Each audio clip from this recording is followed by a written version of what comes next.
Once again, I'm Carlos Reed. I'm athletic director at Bishop O'Dowd High School finishing my first year. And it's been a wonderful time to be a first year athletic director at a school. I mean, there's no playbook for what we had to deal with this year. And so, creating wonderful relationships with all the adults on campus for the first half of the year. And then, once we actually got things opened up here in California, starting to build that relationship with the student athletes. So it's been amazing, nonetheless, even though very stressful at times, but really amazing. So I'll let my co-hosts introduce themselves, and I'll pass it to Hilary. Thanks. Hi, everyone. I'm Hilary Kyger. I'm our Associate Athletic Director, and then I also am our head cross-country coach, and I coach track. So a little bit during this, I'm going to kind of speak through from the coach voice. I'm really grateful that I get to kind of still bounce back between being in the trenches and, being in the office or at the table when we're talking about those bigger decisions. So finishing my 7th year at O'Dowd and have gotten to work really close with Carlos this first year. So thanks for being here. Hi, I'm Patrice Wakeley. I am the Director of Equity and Belonging at Bishop O'Dowd. And I'm finishing my 7th year as well. So I've been here as long as Hilary and gotten to do some work with Carlos this year. And we'll talk a little bit about what that looks like. I'm going to go ahead and share my screen so that we can so you can have some visuals and don't just have to look at us. So this is us. I did put a quote on here that says, people will forget the things you do and people will forget the things you say, but people will never forget how you made them feel, right? And so as we start talking about belonging and what that means, that feeling, right, of when you feel like you don't belong really stays with you and can impact those experiences that you have. And so as we talk about belonging, we're using this definition, right? So it's a sense where one feels appreciated, validated, accepted, and treated fairly within an environment. And so we are, Catholic schools, and social justice is ingrained in the fabric of who we are. So that includes recognizing the inherent dignity of every human being, on our campuses. And so in order to do that, we have to be thinking equitably about things and cultivating belonging in our schools and in our athletic departments. And that's in regards to all aspects of student and faculty and staff identity, right? So race, gender, sexual orientation, religion, all of those things. And so that's what we're talking about when we're talking about belonging. So I'm going to kind of do a brief overview of kind of what we're doing school-wide, and then I'll pass it to Carlos, who's going to talk more athletic department specific, and then Hilary, like she mentioned, will do a little kind of the coach side, but then also touch a little on the athletic department side. So school-wide, we as an institution have made a really strong commitment to equity and belonging, and have over the last couple of years done really intentional work around having professional development for all of our faculty and staff. We just released an equity and belonging action plan for our school. And so that's going to help guide the work that we do moving forward.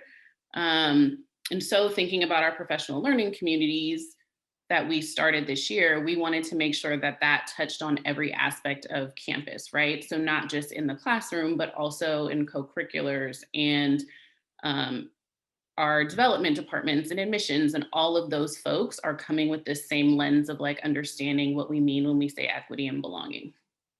And so it was really important to have those different perspectives and views aligning around that work. I think a big thing that Carlos mentioned that we've started doing really is around institutional hiring practices, right? And so every single person that works at our school, like what are those characteristics, what are those things that we're looking for in a person that is a teacher or in a coach, right? Like how are they aligning with our mission? How are they aligning with, we have a charism So that touches on kind of like joy and academic excellence and social justice and community and diversity. And all of these different aspects. And so when we're hiring coaches, right, how are we making sure that they are aligned with this overall bigger vision that we have as an institution? And how are they cultivating that in their teams? How are they building relationship and creating a sense of belonging for all of their student athletes? How are they connecting to like the bigger campus, right? And so that's something that we're playing out and taking into consideration. And so, like I'm a partner with Carlos and Hilary around what are our job descriptions for coaches? What does that look like? Where are we posting so that we're getting a broad range of candidates? And then kind of helping make sure that our processes are aligned. So what is even like the hiring process? Who are they meeting with? How are you bringing different voice into that space? So whether that's having other faculty members that maybe aren't part of the athletic department be part of that process, or students be part of that process, right? So how are we cultivating that so that we're, making sure that the folks we're bringing in are aligned and really going to continue pushing that work in those spaces. And then I think really the other piece is making sure that we have representation from the athletic department and coaches in committees that we have around diversity, equity, and inclusion, right? Or in different facets of campus, because they bring a unique voice to that space. And it's one that I think sometimes we forget, right? We have like coaches over here and then folks who are there all the time in a different space. And I think, how do we bridge that so that we're hearing all that voice? Because all of that is important. And it really makes a difference in kind of how we are creating space and showing up for students. So those are just some of the ways that we're kind of cultivating this idea of belonging at these different levels school-wide, connected to the athletic department. So I'm going to hand it off to Carlos and he can talk specifically about the athletic department. Yeah, and then just sort of following up on your last couple of points, I was privileged enough to be able to sit on the anti-racism task force that you led, Patrice, and so it was great to have my voice in that as well, and specifically from the athletic lens to be able to bring my viewpoints, and then also able to learn with a bunch of other faculty members to help sort of push our school forward. So. I just want to thank you for including me on that and thinking that is a way in which, schools should operate, right? Collaborating and doing things within departments. So specifically from our athletic department and in this first year, as I mentioned earlier on, we had a lot of time on our hands early on with no athletics going on here in California. So we spent a lot of time, and I touched on it in our previous workshop, is our advanced athletics program, which we spent a lot of time during time in which we didn't have any athletics, doing weekly professional development series with our coaches and our athletes, ranging from a bunch of different topics. And so now, with the fact that we're going to be getting back to a normal athletic schedule, how are we going to still incorporate that advanced athletics program within the schedule? So right now, literally working on planning for the rest of this month to sort of work on it and put these things in motion. So like preparing for this workshop is gotten a chance for me and Hilary to really sort of talk about plans that we have going into next school year. So I know specifically what we're going to do is create time and space for our coaches and our athletes, but specifically first with our coaches and creating professional development opportunities with them to prepare them with the certain theme that we haven't chose yet. But we will get on that and have some time to talk through it with us as coaching staff and athletic departments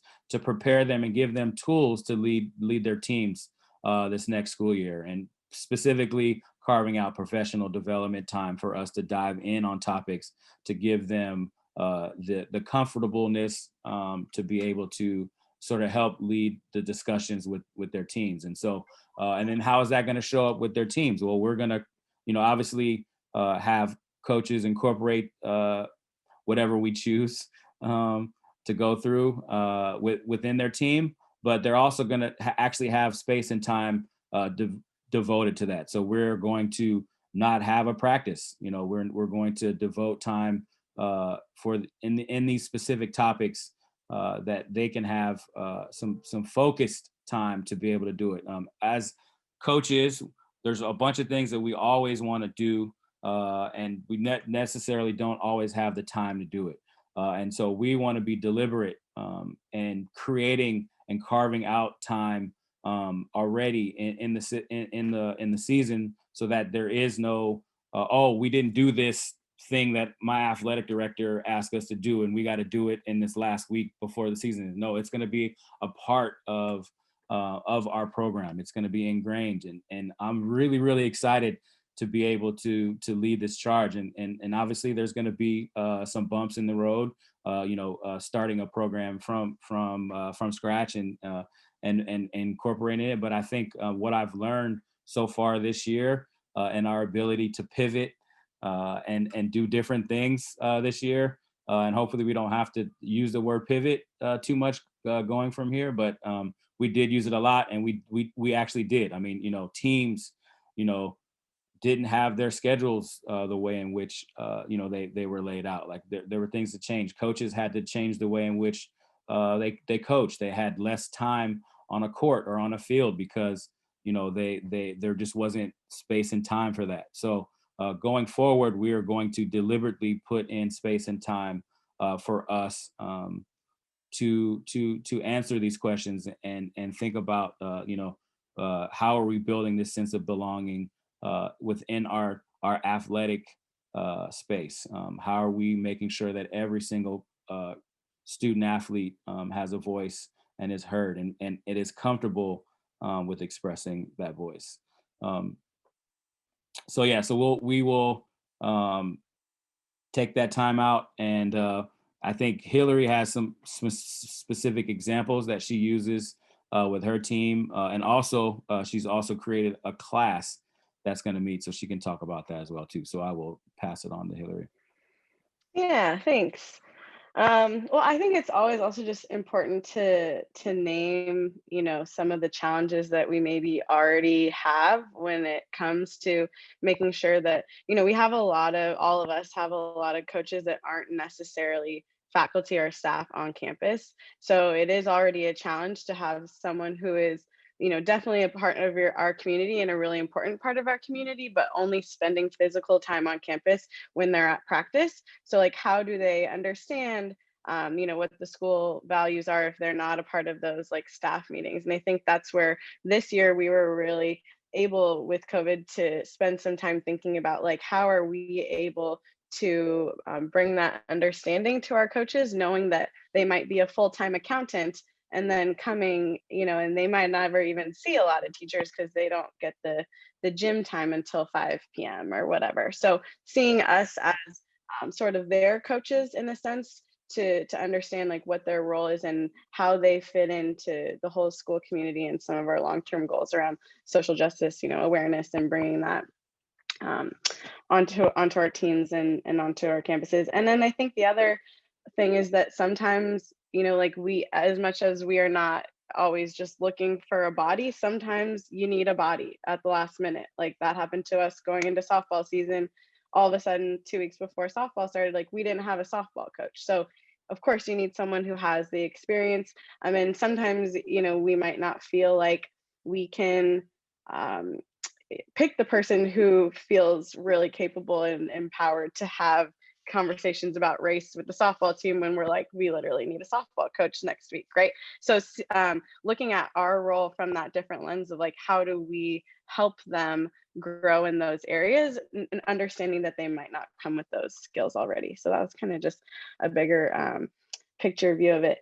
And to the point of the class, so I was really excited. It's been like a little idea in the back of my brain for a while about we have 4 different senior leadership classes that are already on our campus. So campus ministry team, we have an eco leaders class, a solidarity in action class, and then our student government kids that are a part of ASB, right? And those classes are taken so seriously. The kids are really excited to be a part of it. It's like an honor to be selected to, you know, be in that eco leader class. It comes with some like weight and responsibility. And the school kind of views these kids as leaders and change makers on campus. So, you know, we saw a need for us to have student athletes given that space where, you know, we aren't just saying leadership is this extra thing that we have to tack on or figure out how to make space for. It's like we're looking at you know, the time that they already have and how can we bring leadership into it. So anyways, in the fall, I'm excited. I'll be the instructor. I think it's more of like, I'm seeing myself more as an instructor and a facilitator rather than like a teacher. Like I hope to help create a space where these student athletes, 16 senior student athletes, will be in our student athlete leadership team class, which will be a year-long class that's a part of their schedule, where, you know, at the first semester, we're going to really dive into, you know, who are you, what are your skills, how do you best communicate with your peers on your team, on campus, and then talking about, you know, the student athlete voice. They're going to pick a couple different service projects that they want to do. They're going to identify a couple issues that they see on campus and create initiatives where there's a, you know, a plan for whatever they see is a problem. I don't know, locker room culture or social media impact, or I don't know, whatever they identify. That's going to be a lot of the first semester. And then second semester is really going to be preparing them for what comes next after Life at O'Dowd is done, and potentially after their time as a student athlete might be done. We know we have kids that always go on and play in college, but for many folks, their athletic journey ends when high school ends. And how are they ready to be launched to taking those skills as a student athlete to whatever comes next for them in college or in the workplace or with their families, et cetera.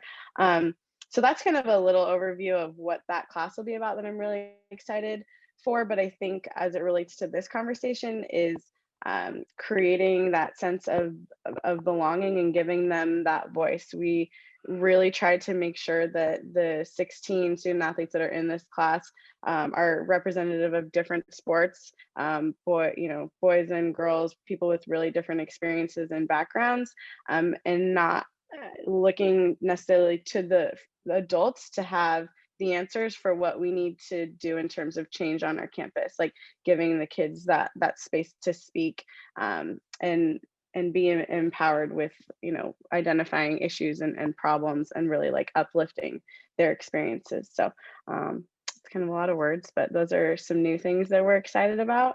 And yeah, I know we want to have a lot of time for questions and discussion, but I think Yeah. that's my little coach feel. Yeah. Yeah. Did you want to also speak a little bit specifically on some of the things you do with your actual cross country team? Oh, sure. Yeah, absolutely. So we, you know, this last year, especially with COVID, was tricky. I was on a lot of different cross country regular meetings where coaches were feeling kind of lost of like, what do? We can't see our athletes. We want to make sure they're training. And there was a few of us that kind of met separately and sort of talked offline, and we're like, right now, their training is important, of course, because we want to get back to winning championships and those days will come. But really, right now is a time for us to be using the space, the relationships, the trust that we have, that these kids have with each other on the team to create space where they can be talking about things that are happening in the world. And I mean, candidly, I was a little like, unsure or anxious of like how do I lead a conversation like that? And really it was just creating several different Zoom links over the summer, over the fall, and having different topics that were to be discussed. I really used our captains to help lead that. Like, hey, each of you think about something that you feel like is really important that's going on in Oakland right now, or going on, in our country, or even going on, in your life. a group of the girls wanted to talk about self-care and how it's been being at home in their house with their parents, and you know how they've been dealing with that, struggling with that. And I really, opened a Zoom link, told them I was going to host the meeting, but turned my camera off and let them kind of talk with each other about some of the highs and lows that they had feeling like a little bit isolated. So really kind of using that space and scheduling time for that to happen. I've had a lot of candid conversations with other coaches specifically during this mini season that we all had, where we realized that how we did things before, having a 2-hour practice Monday through Friday and prep for games, that we don't necessarily need to keep doing things the way we did it before. Many of our coaches, because of field space or gym space, couldn't have all the practice days that they maybe would want, and instead had to take that other day to do something online with Zoom, to do film in a different way. So how do we kind of change the way we look at things and say we believe that scheduling this time to talk about social justice issues or what's going on in their life, or I've had kids listen to a podcast. I'm like, we're going to listen to this 30-minute podcast and talk about it. Like, what do you guys think? What are your thoughts? Bringing in that other stuff. We have such a unique position as coaches where often, like, we're not a parent, we're not a teacher. It's kind of this like sweet spot in between. And how can we kind of use that in a way that's more than just on court strategy or winning games. But those are a couple examples. Did I kind of answer it? Thank you, Hilary. So we do have a few guiding questions for us all to have a conversation now. We've talked here for a good 25 minutes, so just want to open it up. As we did say earlier on, this is a roundtable, and so we'd love to hear from you all here that's part of this small group here, to just sort of, what are these questions mean to you? How are they showing up for you in ways in which, on your campus, or ways in which you want to bring to your campus? So anyone want to, we can all see the screen there, so I'm not going to read them, but does anyone want to hop in and talk about stuff that they're doing on campus, or questions? Leo, I see Leo has a hand raised. Just following Zoom protocol there, Mr. Reed. I want to raise my hand. Quick question. How have you guys, first of all, thank you very much. Appreciate it. Have you guys discussed the role of social media and how that interacts with student athletes and coaches? I mean, it's something we're struggling with at our school, trying to define what you can or should do or not do, and I don't know, it seems to be a situation where no one really has an answer, so I'm just wondering what your theories are on that, if you guys discuss that.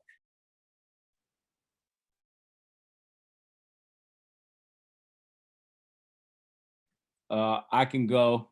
We haven't specifically discussed it. I think, we've had some incidents, as we all have had incidents. I mean, it's gonna happen because the kids are on it. I think educating them, as we all have, about what's not right and what's right to post.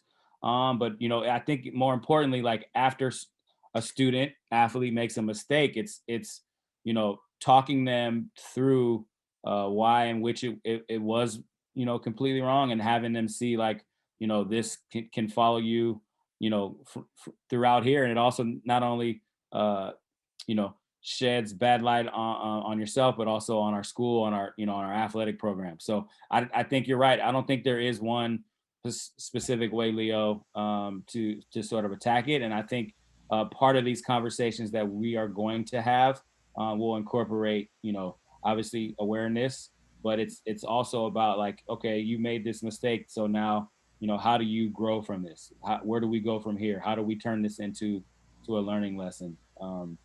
Yeah, man, but I don't think there's any one right way to say. I don't know. Patrice has been around the school a little bit longer, so she could probably speak to some examples, but I don't know, or maybe Hilary as well too. Yeah, I will say real quick, and it hasn't happened yet, but that's a planned like lesson, I guess I could say, that I have written up, and these lessons plans for this student athlete leadership class that's going to happen next year. And it's not with me having ideas of answers, but we had a volleyball senior who graduated last year who had like 10,000 followers on her Instagram. And so like I'm going to create, an hour class where we're like talking about what is your brand as a student athlete for some people that have this influence in that space. Talking about the social media footprint. I mean, I think also beyond student athletes, it's coaches. We went through some coaches expressing their voice. Had a coach on staff that was really expressing his voice on social media. And I think, to me, of course, folks have their right to, say what they say, but what we have been trying to do is create this real collective understanding of what the culture of ODOWD is and what it means to be an ODOWD coach. So, I mean, I felt like when we dealt with some of these challenging conversations, it was like going back to the charism, or going back to, hey, you've been attending our different coaches meetings and professional development workshops, like with the understanding that this is what we're about, and trying to bring it back to that. But yeah, I don't know if there's answers. I think it's constant conversation as it evolves. Anyone else in the group here have the ability to answer that, or anything you're doing on your campus or previously done to help get to I don't think there's an actual answer, but at least some thoughts on Leo's question.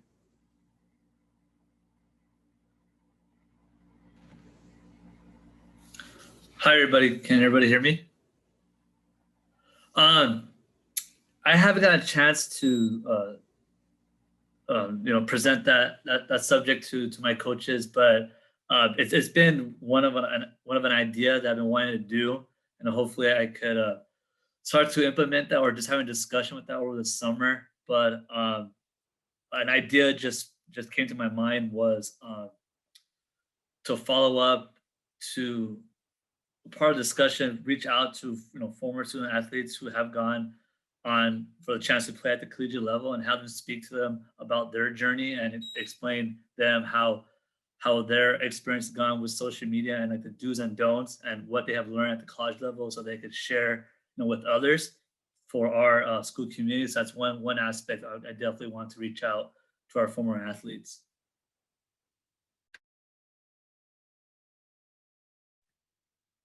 Thank you, Vincent. Anyone else? If not, then let's just spend a little bit of time any of these other, like, what does belonging mean to you?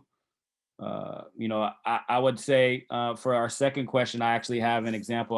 I'll kick it off.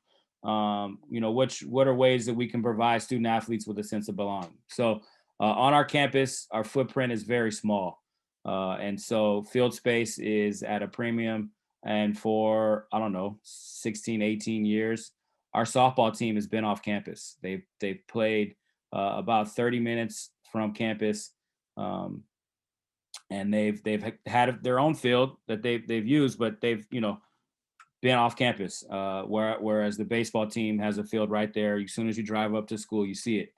And so me coming in as a first year AD, I heard about the sense of not feeling belonging because they've had to spend so much time, traveling 30 minutes, practicing, late at night at this field space where they were at. And it was, quite evident to me that this feeling was there.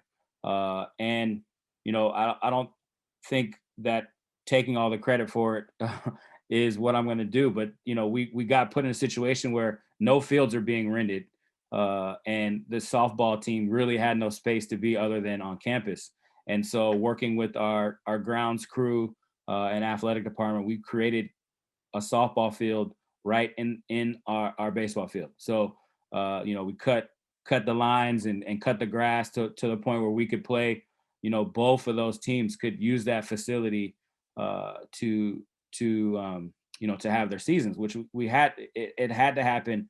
But while doing it, and it was literally like the first practice, like just hearing the thank yous from those girls on that softball team, and then seeing, you know, the first home run hit ever on campus by that softball team, like that sort of gave me myself like a sense of belonging for them, but I could see it literally in their faces and in their joy and in their passion. And so you know, that was a live example of ways in which, you know, everybody has their different campuses and their abilities, and obviously this is, you know, something that I inherited by getting the job, but it's something that you make do, and you make it happen, and then you don't do it because you know, you're going to get those rewards, but when they do come from those kids, you know, literally thanking me one by one for creating that space, it's just it was just an amazing thing to see in this shortened season that they had. I mean, and to the point now where, you know, we lost the use of that field because we have a construction project, and that field is being used as staging for construction, but we're in talks about what that field is going to look like when we come back and we get used to it, and that, you know, it's incorporating, you know, both teams on this field space. So that is something that is going to happen and be there, so that there won't be that sense of not belonging for those young ladies. So, but anybody else can open up. I know Carolyn has something to say. She always has something great to say. I always got something to say. Goodness gracious. Thank you for calling me in, Carlos. Well, you know what, I've actually been swirling around a lot of stuff, and I mean, Hilary knows this too. Like, you know, whenever we get together, especially in CNAA stuff, I love the tough conversations. I love the tough like questions, right? And when it comes to belonging, like it makes me think, like, what is the difference, or is there a difference between like a sense of fitting in, and I'm speaking from how I lead into spaces, right? And what does that mean for our kids? But what does that even mean for us, right? So like, is it fitting in, or is it belonging, or is that on a spectrum, or like, and what are those things that signal those things? So those are, you know, those are always like what I wonder. Like, I wonder, like, oh, like those wonderful classes, right? That Hilary, that you're going to facilitate. Like, how about the kid who like hates sports? You know, are they gonna get a, you know, is there a pathway for them to have a sense of belonging through that? And then what does that mean? And then how is that celebrated? You know, so I go through all these things about what does it mean for, what does belonging mean for the kids who no one sees on campus, who don't want to, the ones who don't want to be seen at all, who don't want the glory of what it means to be an athlete, right? Like, how does that mean? So that's what I kind of look at. So, but, you know, I mean, the school and y'all have always been such really good advocates there for that. And I admire that like every day. So thank you for this. You know, I always got something to say, Carlos. Yes, Carolyn, thank you. And you are a huge mentor to me, so I want to appreciate you and for everything that you've done through this year and previous years. So thank you very much, Carolyn. Anyone else have anything to add to this conversation, or to answer any one of these questions, you know, or do you have questions about the questions, like, you know, anything? This is an open forum. Yeah, Carlos, this is Kevin from Presentation. I think it was kind of interesting hearing Carolyn talk about belonging and is it fitting in as a kid. So I know, like, you know, high school kids in general, right? They're trying to fit in and belong to a certain group. So is belonging fitting into this group and me not being my authentic self? And so when I look at the word belonging, I was kind of thinking of it, you know, when you're coaching a team or you see a kid from freshman to senior year really become their own person, right? And now they're they're using their voice, they're talking, they're feeling comfortable in a group, right? They're really expressing themselves truly. I think that's kind of really what belonging is. And so, I coach softball here, and I just kind of see it from our team this year, right? There wasn't the normal sort of hanging out after practice, going to someone's house, doing the kind of team dinners and stuff. And when you look at, for us, right, we have 5, I think, freshmen on the team, and then you have a couple of sophomores and then a lot of seniors, right? That kind of age gap and difference, you can see the freshmen the first, I don't know, I think some of them still, right, as the season's coming to an end and we're still in playoffs, is they still don't feel truly comfortable with the entire group, but they feel comfortable with their 5 freshmen over here in this side. And so as coaches, how do you see that? How do you recognize it? How do you make sure they interact with each other? And I would say from my side, probably didn't do a great job of it just because it was so weird this year and everything was so different, and you had to keep your mask on, no high fives. It was just, everything was just very weird. And so kind of looking at that and how, as a coach, you really have a lot of influence over not just belonging to the school or feeling a sense of belonging to the athletic department, but really a sense of belonging with each other on a team. And I think that's really hard when you have so many different age groups and then different personalities and then different talent levels. And unfortunately, I think sometimes athletes put their sense of belonging with how good they are on a certain team, right? Do I start? Do I not start? Am I a captain? And now I feel like I belong. And we had a senior this year who, I've been telling her since she was a freshman, you're a leader. Whether or not you're voted a team captain, you're a leader. People listen to you. She's like, no, I'm not. No, I'm not. No, I'm not. And now she got voted a team captain this year. And it's like a complete 180 with her attitude and energy and effort and everything she's doing. And I'm like, I've been trying to push you for that. And so that sense of belonging was just because you got that vote from the team, now you think you belong as a leader. And so, and I know we're talking about other kind of stuff in terms of, culturally and all that, but I think it's interesting to kind of see it and step back and look at it and just, are kids really just trying to fit into a group, or are they really trying to be their authentic selves in that group?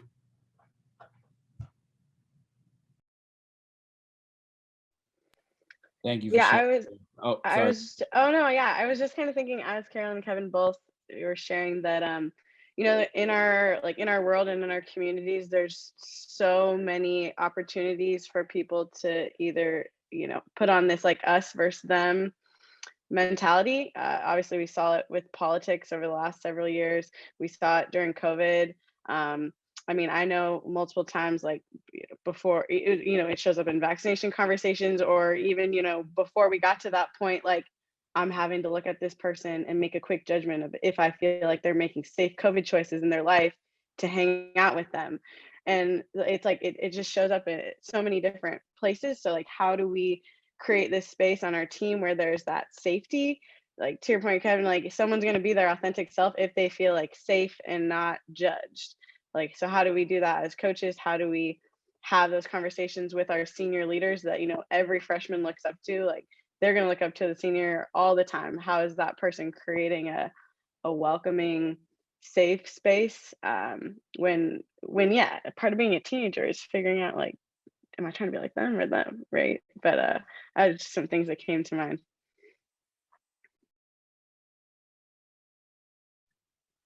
Thank you, Hilary.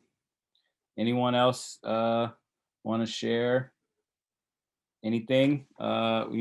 We're about right at the sweet spot for the ending of these conversations, so we can do that. And I just want to keep the space open for anyone else who wants to share or have any questions for anyone else in the room. There's quite a bit of expertise here. So if not, then we will close this session. And thank you all for being here. We really hope that you have some time to yourselves. And Kevin, I know you're down there in the CCS, right? And you guys still got playoffs going on.